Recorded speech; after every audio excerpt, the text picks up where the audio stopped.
Американский удар по Ирану. США атаковали 3 ключевых ядерных объекта Ирана. Тегеран заявляет об ответном ударе. Америка в режиме ожидания 48 часов в повышенной готовности. Экстренный выпуск. Досмотрите. Всем привет, это «Время Прядко». Коротко, четко и по делу о том, о чем говорят в мире. Если вам есть что сказать, делитесь своими мыслями и отвечайте на мои вопросы в комментариях. За лайк и подписку буду особенно благодарен. Время начать. Итак, США вступили в войну против Ирана на стороне Израиля. Трамп сделал то, о чем говорили в последние недели. Отдал приказ бомбить ядерные объекты Тегерана. Глубокой ночью были атакованы объекты Форда, Натанзе и Исфахане. Ключевые объекты для Ирана. Трамп выступил с речью к нации и заявил, что все самолеты, с которых сбрасывались бомбы, уже находятся за пределами воздушного пространства Ирана. Трамп заявил о полном уничтожении ядерных объектов и дал понять, это была давно спланированная месть Ирану.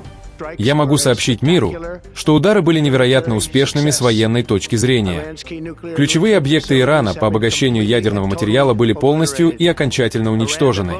Иран, задира Ближнего Востока, теперь должен заключить мир. Если этого не произойдет, будущие атаки будут гораздо масштабнее. 40 лет Иран повторял: смерть Америке, смерть Израилю. Они убивали наших людей, отрывали им руки и ноги с помощью придорожных бомб. Это была их специализация. Мы потеряли более 1000 человек, а сотни тысяч по всему Ближнему Востоку и миру погибли непосредственно из-за их ненависти. Так много людей было убито их генералом Касемом Сулеймани. Я давно решил, что не допущу этого. Это не будет продолжаться. Я хочу поблагодарить и поздравить премьер-министра Нетаньяху.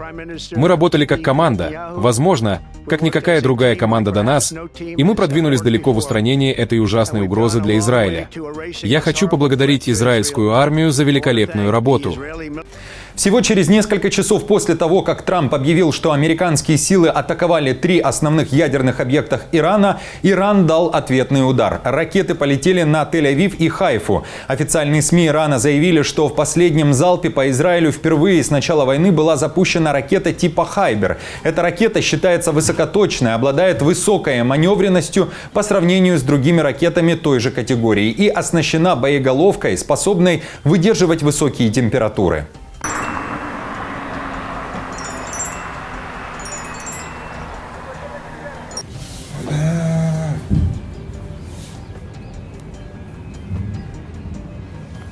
По сообщениям израильских СМИ, ракеты поразили северную и центральную части Израиля. В Тегеране осудили американские удары по Ирану и обратились к ООН.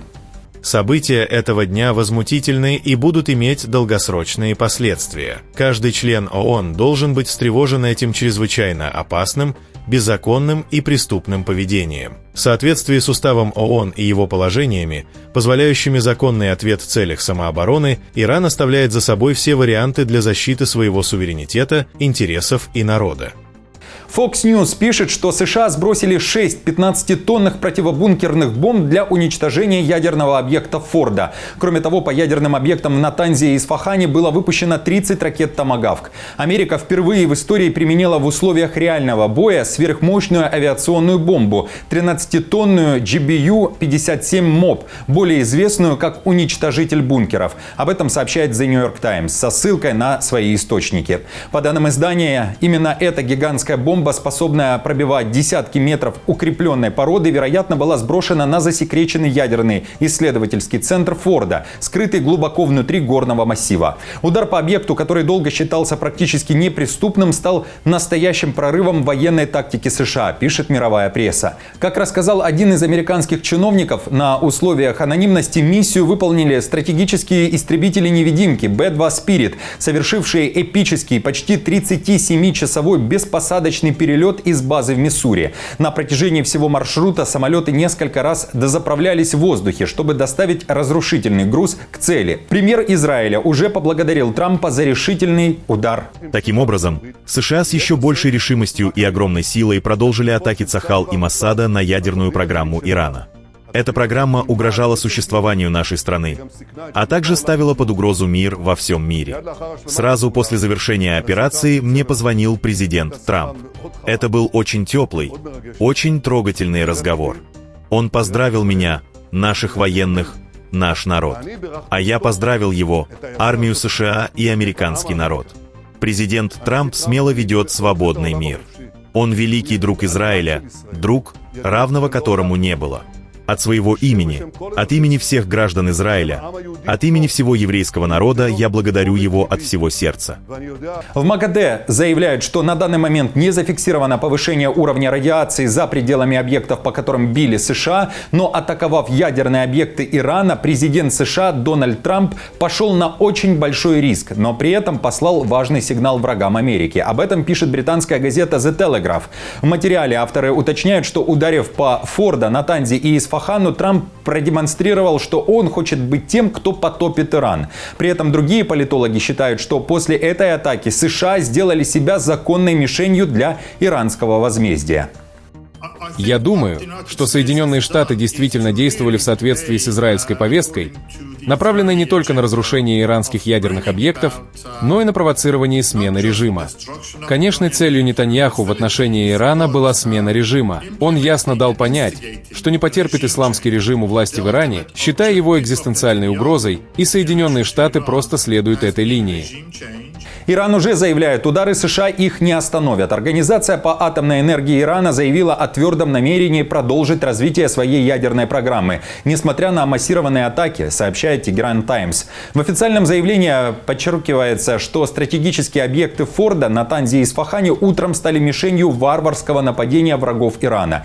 Тегеран дал ясно понять, удары не остановят, а лишь усилят стремление Исламской Республики к технологическому и научному суверенитету. Далее цитата. «Они атаковали наши сердца, но лишь разбудили нашу решимость», говорится в заявлении, которое звучит как вызов и предвестие продолжения конфликта на новом уровне. В США тем временем все полицейские департаменты находятся в состоянии повышенной готовности из-за возможного ответа Ирана. Мэр Лос-Анджелеса Карен Басс написала в соцсетях, цитирую, «После бомбардировок в Иране Лос-Анджелес внимательно следит за ситуацией и возможными угрозами общественной безопасности. В настоящий момент достоверной информации о наличии угроз нет, но в целях повышенной предосторожности Департамент полиции Лос-Анджелеса усиливает патрулирование в районах культовых сооружений, мест массового скопления и других чувствительных объектов. Мы будем сохранять бдительность, чтобы защитить наше сообщество». Конец цитаты.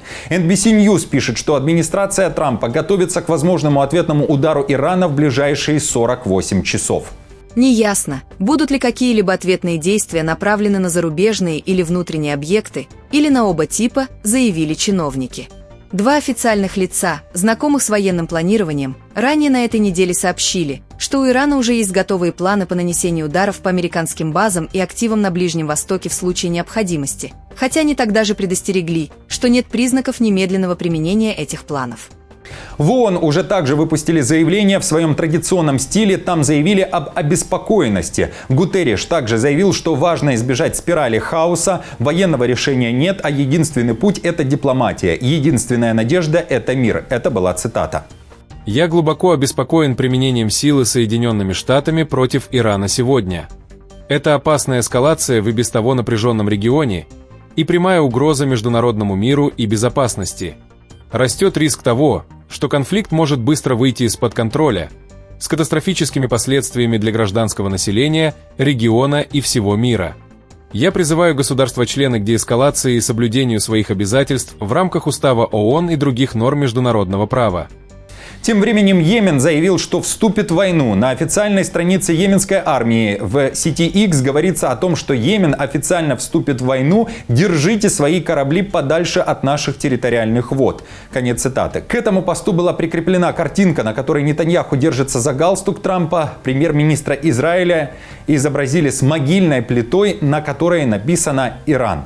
Друзья, таковы новости на этот час. Продолжаем следить за ситуацией на Ближнем Востоке и не только. Детали, как всегда, будут собраны и показаны вам в следующих выпусках и видео на канале «Время Прядко». Друзья, и хорошего вам дня. Не забудьте подписаться на канал и поставить лайк этому видео. Оставляйте также свои комментарии под этим видео. А я напомню, что новости за неделю собраны в плейлист. Переходите и смотрите. До встречи.